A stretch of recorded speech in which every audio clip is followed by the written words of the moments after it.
My name is Julia, and I was 16 the day everything began to fall apart. It was a Thursday, a regular day, at least at first. I'd stayed after class to finish organizing the logistics for our school's environmental week, a project I'd suggested, and worked on for over 2 months. Posters were ready, the guest speaker was confirmed, and my notes were already printed. I'd even convinced the cafeteria to use biodegradable plates for the first time. It was the first time I felt like I truly belonged to something bigger than myself. But when I walked into the principal's office at the end of the day, all of that dissolved. He didn't even greet me. He was holding a printout of a chat log, fake messages supposedly written by me, mocking a teacher and admitting to stealing supplies for the project. His voice was cold, like I was already guilty. "We take this very seriously," he said. "Someone like you should have known better." I didn't understand. I asked to explain. He refused. I asked who showed him that. He said an anonymous student, but I knew. I knew exactly who it was. My best friend. Lily. We had been friends since 7th grade. She was always louder, always the one people noticed first. I didn't mind. I was the quiet one, the organized one. She would speak. I would write. She had the spotlight, and I had her trust. Or so I thought. We had worked on the environmental project together. We had lunch together every day. I had helped her write her student council speech. She even stayed over at my house the weekend before, acting like everything was fine. That betrayal shattered something I didn't know could break, because it wasn't just about the lies she told the principal. It was the fact that she chose to destroy everything I had built, without warning, without reason, without guilt. I left that office numb. I couldn't cry. I couldn't even feel my own hands. When I stepped into the hallway, I saw her, laughing with a group by the lockers. She looked at me once. No apology, no hesitation. Just a tiny smile. Like it was all a game and she had already won. The punishment was swift. I was banned from presenting the project. Detention for 2 weeks. My name was quietly removed from the organizing committee. And the worst part, no one asked for my side. Not one person. Friends stopped texting. Teachers avoided eye contact. People whispered and some pointed. Lily's lie had stuck, and no one cared if it was true. That night, at home, I didn't eat. I sat at the table with my mom in silence. She asked what happened, and I couldn't explain. I felt dirty just thinking about it, but she didn't press. She didn't accuse. She just said something simple. "The truth always finds its way back, Julia, even when it's buried." I went to bed repeating those words. I wanted to believe them, but all I felt was the crushing weight of isolation. The people I trusted had turned their backs. The one person I called a best friend had stabbed me in the back, smiled while doing it, and watched as I fell. And I stayed silent, because what could I say? That someone had faked messages? That I was the one telling the truth? No one would. Believe me, Lily was too perfect, too loud, too confident. And me? I was invisible. I was quiet. The kind of girl people forget is in the room until someone needs a target. But in that silence, something started to grow. Not anger, not revenge, not yet, something slower, a seed. Small but steady, because if no one was going to believe me, I'd have to show them something they couldn't ignore. The next morning, I walked into detention with my head down, trying to convince myself I could survive 2 weeks of shame. The room was as cold as I remembered. The blinds drawn halfway, casting long shadows across the chipped desks.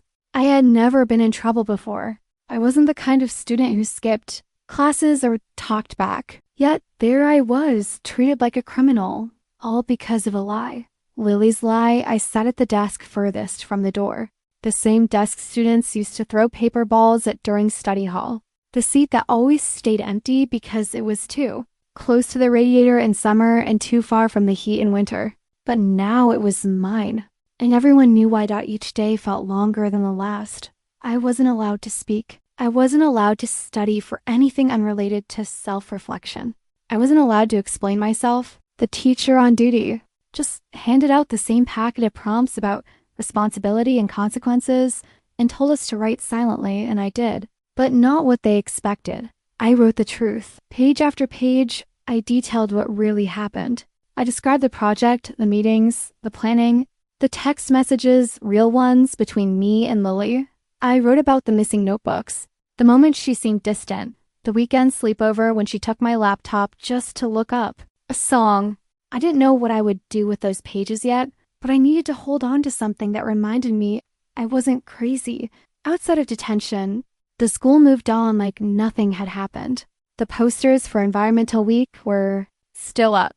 My name was gone, replaced by Lily's. She gave the speech I wrote, word for word, standing on the auditorium stage like she belonged there. And the applause echoed down the hallways like thunder. No one clapped when I walked past. Some whispered. Others just looked away. Even my chemistry partner asked to switch seats just to be safe. And when I went to the library during lunch, one day, the librarian who once gave me a recommendation for an academic award asked if I was allowed to be there. I wasn't angry. Not yet. I was exhausted until one afternoon in detention. Something changed. The supervising teacher that day was Miss Rowan. She was new, young, the kind of teacher who still tried to connect with students instead of surviving the day. She handed out the same packet of reflection prompts but stopped when she reached my desk. She looked at my pages, not just the prompt. All of it. The pages I had been filling quietly each day. "You didn't write this just for detention," she said softly. I froze. I didn't answer. This looks like evidence. My throat tightened. I expected her to shut the folder, to tell me I was making things up, but instead she pulled up a chair and asked if she could keep reading. And for the first time in 2 weeks, someone listened. After 20 minutes, she didn't say much, just asked if I could email her everything I wrote. She said she couldn't promise anything, but that she'd look into it. I wanted to believe her, but by that point, hope had become dangerous. Still, I nodded. That night, I sent her the file. The next day, I returned to detention, expecting silence again. But when I sat down, she was already there, waiting. She slid a sticky note across the desk. "Meet me in room 213 after school. Bring everything." That note, small, yellow, and half crumpled, felt like the first thread of light after. Weeks in the dark, room 213 was empty when I arrived. Ms. Rowan stepped in with a folder in her hands. She closed the door behind her and said 5 words I never thought I'd hear. "I believe every word, Julia." It was like something cracked open in me. The tension, the pain, the silence, it didn't disappear, but it shifted. For the first time, I wasn't alone. She explained that some of the metadata in the screenshots submitted to the principal didn't match the timestamps in the school system. She told me there was a way to prove I hadn't sent those messages. She didn't promise to fix everything, but she promised to help me try. And that was enough to keep me going. Miss Rowan didn't waste time. Within 2 days, she brought my case to the vice principal quietly, without alerting anyone else. She asked questions they hadn't bothered to ask, compared metadata from emails, file histories from shared drives, even accessed the old project, folders stored on the school's cloud. There, buried in a version history no one thought to check, was my name on every document. My edits, my drafts, my voice. But when they called me into the office, they didn't offer an apology. They offered a quiet correction. "Due to some discrepancies," they said, "we're reconsidering the disciplinary action." My record would be cleared. No public statement. No announcement. Just silence. The kind of silence that lets people forget and lets the liars keep winning. But I hadn't been silent for weeks, just to go back to invisibility. By now, Miss Rowan had become more than a teacher. She was a lifeline. And she had an idea. "If they won't tell the truth," she said, "maybe you should." That's how it started. Not with a grand speech or a dramatic confrontation. Just a post. One post, I uploaded a video to the school's private student forum usually used for club announcements and dance photos. I didn't name names. I didn't attack anyone. I just told my story. Calmly, plainly, fact by fact, what I wrote. What? I lost what they erased. I showed screenshots of the original project files. The emails. I showed how the dates didn't match on the evidence used against me. And I ended it with one line. "You don't have to vote for me, but you deserve to know who I really am." I hadn't even remembered that student council elections were coming up. I was never interested in school politics, but the forum had a feature that lets students leave comments anonymously. And the next day I woke up to hundreds. Some were short. Didn't know. "So sorry. This explains so much." Others were longer. One girl wrote, "I believed them. I feel awful. You didn't deserve that." Another said, "I got kicked out of the debate team for something similar. Thank you for speaking. I didn't check it obsessively." But every time I did, there were more. People started talking to me in the halls again. Carefully, like I might disappear if they got too close. My history teacher invited me to rejoin the academic bowl. My science partner asked to switch back. The librarian gave me a knowing nod. When I walked into the library that afternoon, and then came the note in my locker, handwritten, folded into a triangle like middle schoolers used to do. No signature. You should run for student council president. Actually, you already are. It was a joke, probably, but it stuck. That night, I reopened the campaign form link. It was still active. I had 24 hours to submit a name, so I did no posters. No candy, no banners, just the video. And a message on the school forum that said, "If honesty is a platform, I guess I'm running on it." I didn't expect much, but within 2 days, that post had more views than any other in the forum's history. And then something unbelievable happened. Someone printed out my words, just black text on white paper, and started taping them to lockers. No one knew who. No one claimed it. But suddenly, the school was covered in my story, in my words, not as an attack, but as a reminder.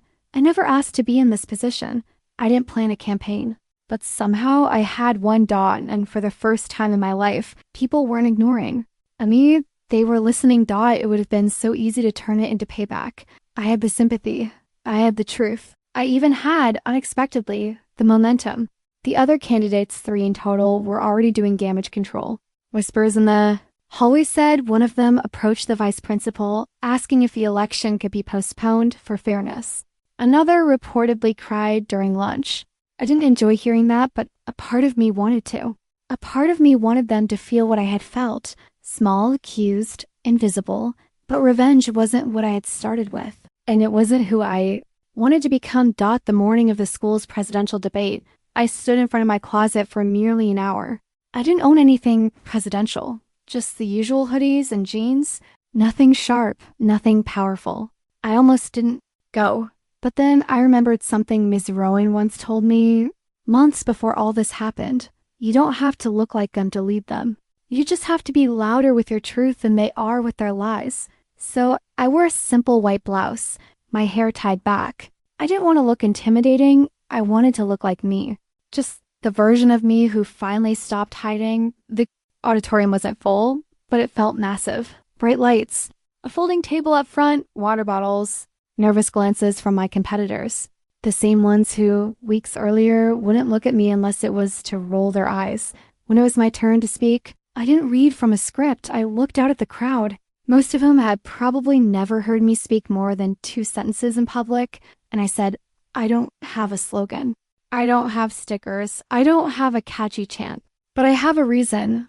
I know what it's like to be shut out, laughed at, ignored, blamed. I know what it's like to sit in the back row of every classroom and wonder if anyone sees you. So if I'm standing here today, it's not because I planned it. It's because I survived it." A few heads turned.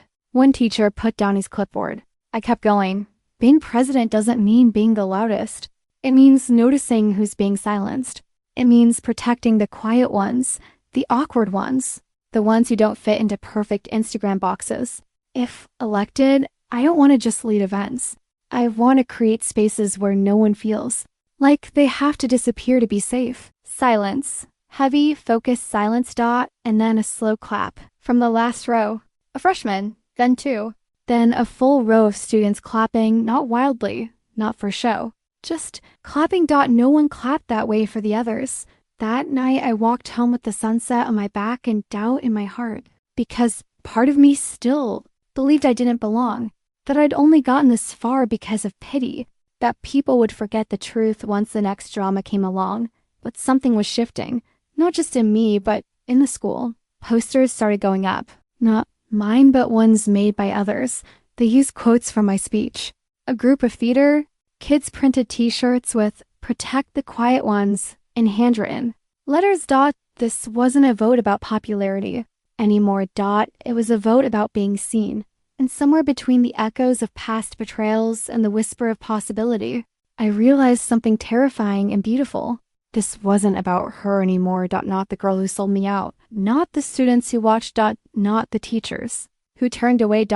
It was about the one person who had never been given a chance to speak Kalami. She was standing outside the art room when our eyes met. Julia. Her back was to the vending machine. Arms crossed, the same posture she always used when she was pretending to be unbothered. But her eyes gave her away. They darted to the side the moment I noticed her, then down, then nowhere. She couldn't look at me. Not after everything. Not after what she did. We used to walk this hallway together. For months, maybe years, we were a matched rhythm. Her laugh was the loudest sound I knew, and I used to think it was the best kind of music. We would eat lunch in the band room, trade scribbles and notebooks during math class, send each other videos at midnight. She knew my secrets. She knew how I hated loud voices, how I triple-checked my answers on tests even when I was right, how I counted to 10 before walking into any room full of people. And then one day, she used all of that against me. I didn't need to imagine the betrayal. I lived it. She went to the principal, said I'd been snooping, said I had access to the staff database. She claimed she caught me going through confidential files. It was all a lie, but it was just believable enough to land me in the office, to make teachers start whispering, to get me removed from the student council election list without explanation. And the worst part, she never even admitted it. Never once came to me to say sorry. Never once explained why. That day by the art room, she saw me. But it wasn't the girl she used to joke with at lunch anymore. It was me now, confident, upright, halfway through the race she tried to rig, and she couldn't bear it. I walked past her without a word, not out of pride, but because I had nothing left to say. My silence wasn't empty.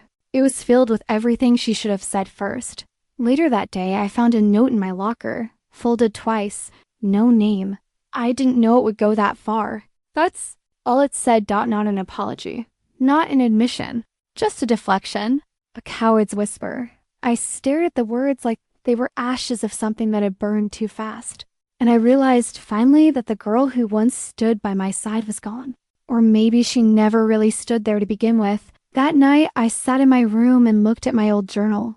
The one with coffee stains and half-torn pages. The one I hadn't opened since the week she betrayed me. I flipped to the last entry.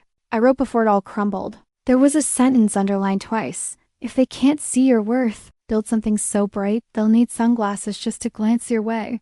And that's what I was doing now, not for her, not for revenge, but because the girl she thought she'd buried under lies was still alive. I started rebuilding that week. I doubled my campaign work. I started answering emails from students I'd never even spoken to before. I met with the vice principal to discuss ideas for student mental health initiatives. I planned events. I hosted an open Q&A in the library. And slowly, the whispers changed tone. She's actually kind of smart.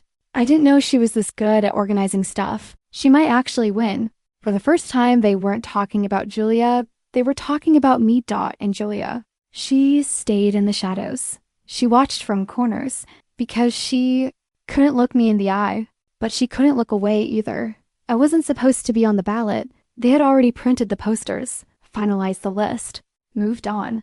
But something shifted when I stopped waiting for permission. It started with a student suggestion box. A dusty, forgotten container bolted near the library entrance, mostly ignored. I cleaned it up, made a new label. What's missing? And I asked one of the janitors if I could put flyers in the classrooms. He shrugged and said, "Why not?" Within a week, the box was full. Anonymous notes, handwriting both angry and fragile students talking about broken bathrooms, about needing somewhere quiet to breathe, about teachers who mocked them, schedules that crushed them, and never once. Feeling like they mattered, I spent 3 days reading them all. Then I made a video. It wasn't flashy.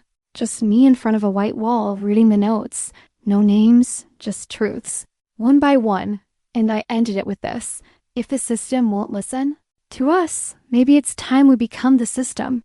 The video went live on a Tuesday morning. By lunch. It had spread across the school. By Wednesday. I was called to the principal's office again, but this time, not to be punished. They asked if I wanted to speak at the next school board meeting. I said yes. but only if they opened the room to students, not just staff and parents. Not to my surprise, they agreed. That Friday, I stood in front of a crowd that once silenced me. I wasn't nervous. I wasn't even shaking. I had pages in my hand, notes from the box, ideas I collected, quotes from students who never thought anyone would read their words. I shared them all. There was a moment mid-speech when I looked up and saw something I hadn't expected. People listening, actually listening. Even some of the teachers who once rolled their eyes when I raised my hand were leaning forward. And in the back of the room, near the door, I saw Julia again. She had come, but this time, she wasn't the center of attention. I was, and she knew it. After the meeting, the superintendent approached me, said I had presence, asked me to consider joining the student advisory panel for the district. My name, once erased from the election board, was now being whispered in offices I never knew existed. And just like that, the silence I'd been trapped in for years shattered. The school finally heard my voice, not because I shouted, not because I begged, but because I turned my pain into purpose, and purpose is louder than gossip. That night, as I walked home, I thought of something my grandmother once told me. She was the only one who ever believed in me from the beginning. The one who used to braid my hair and say, "People can ignore you, but they can't ignore results." She was right. I wasn't invisible anymore. I was undeniable. And this was just the beginning. When the school announced the official candidates for student council president, my name wasn't there. No surprise. I hadn't filled out the application. I wasn't part of the acceptable circle. The circle that laughed together at lunch, wore matching hoodies from expensive brands, and knew the right teachers to flatter. The circle that decided what counted in that building, and who didn't. But something strange happened after the board meeting. I stopped feeling invisible. It was in the way people looked at me when I passed in the hallway, not with mockery, not with pity, but with something new. Attention, recognition. As if they were trying to figure out how I had suddenly slipped through the cracks of their expectations. Some of the seniors called me the girl from the video. A group of freshmen asked if I could help start a mental health club. A guidance counselor emailed me, asking if I'd speak at a leadership workshop. And every time I said yes, the whispers grew. My name, never printed, became louder than any. Campaign slogan flyers with my quotes started popping up on lockers. I hadn't made them, someone else did, anonymously. They ignore us. She hears us. She speaks for the quiet. This is what leadership looks like. At first, I thought it was a joke, some twisted way to mock me again.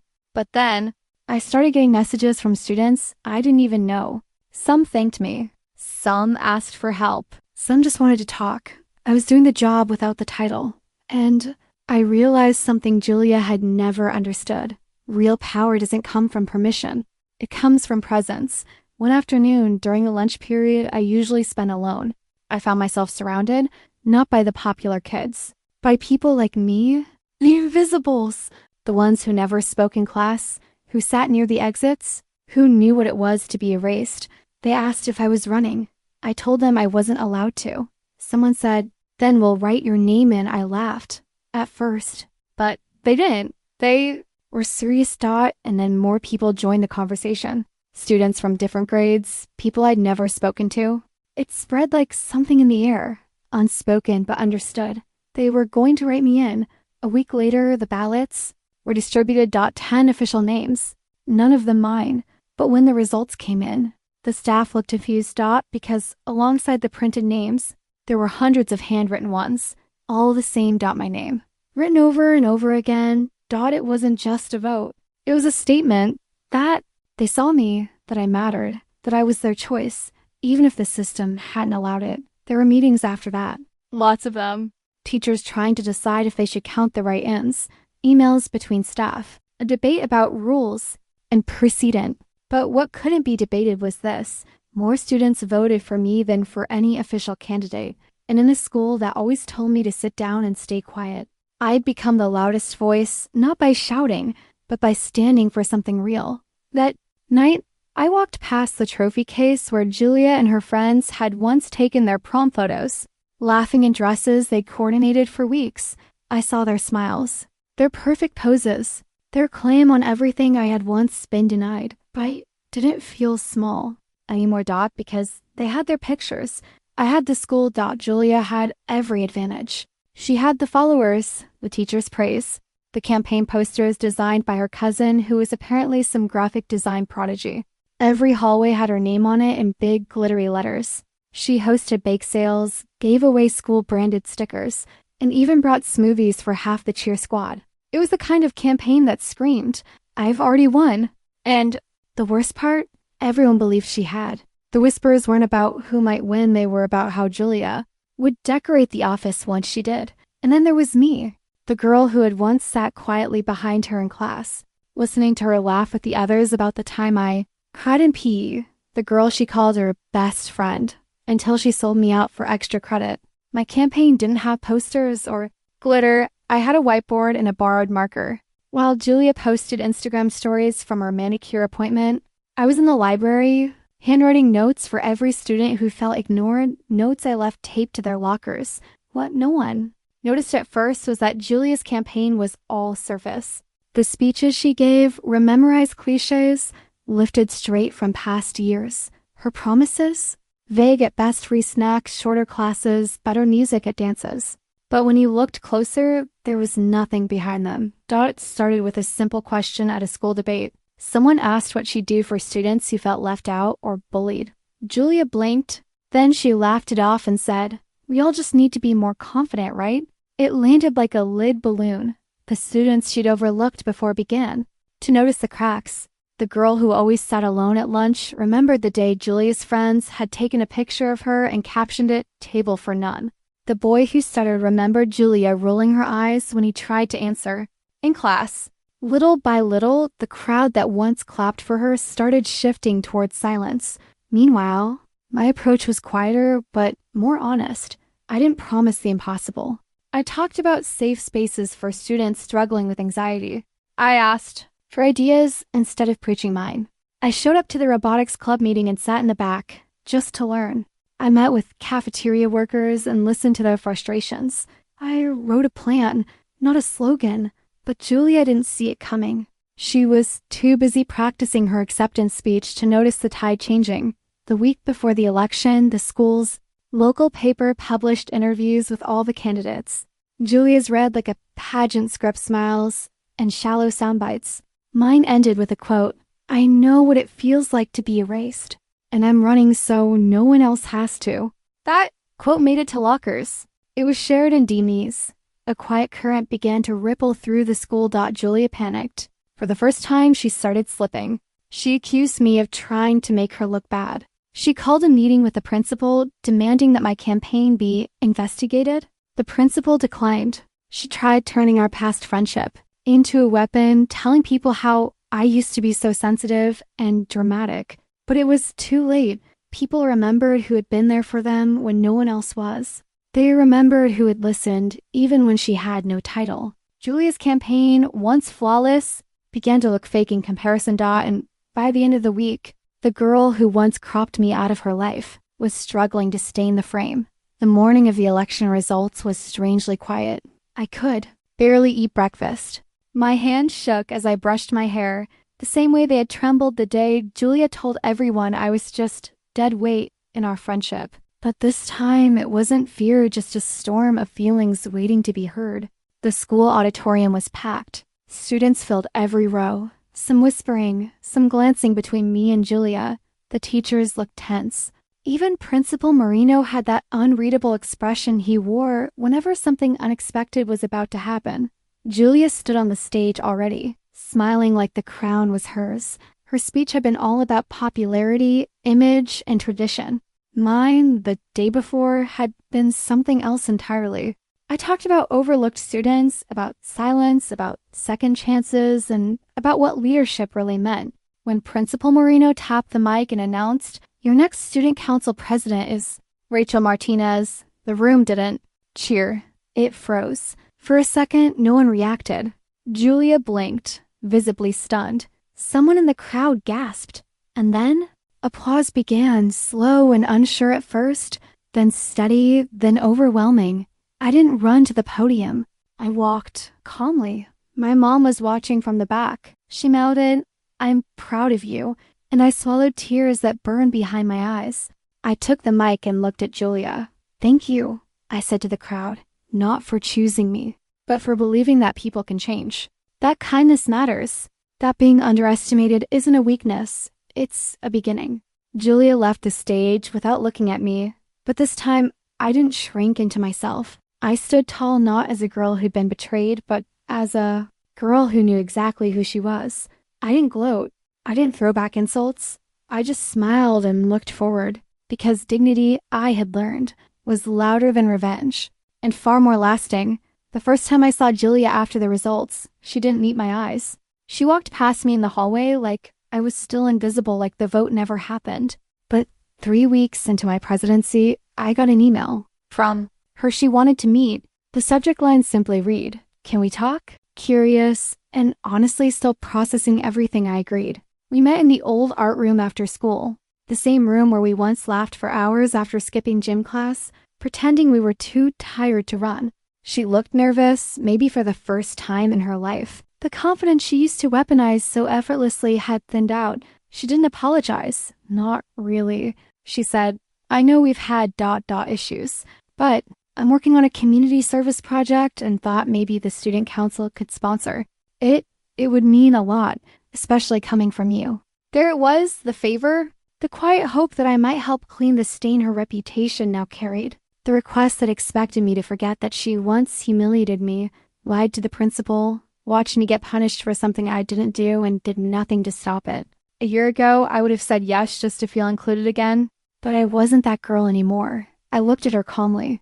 "We support projects that are built on honesty, teamwork, and respect," I said. "If your proposal reflects those values, the council can review it like any other. No shortcuts, Julia, no favors. That's what leadership means." She blinked, caught off guard, not angry, just quiet. I could tell she wanted something more personal and olive branch, maybe. A memory reclaimed, but I wasn't there to rewrite the past. I was there to protect the future Dot as she left the room. I didn't feel smug. I didn't feel victorious. I just felt whole, like I had finally closed a chapter she thought she could write without me. I turned back to my papers, back to planning the next school event, and when I passed the hallway where my posters once hung, I saw a freshman taping up her own campaign. "Flyer." I stopped, smiled, and helped her fix the corner that had come loose, because being in power wasn't about making people regret crossing me. It was about making sure no one else had to go through what I did alone, silenced, and erased. Not anymore.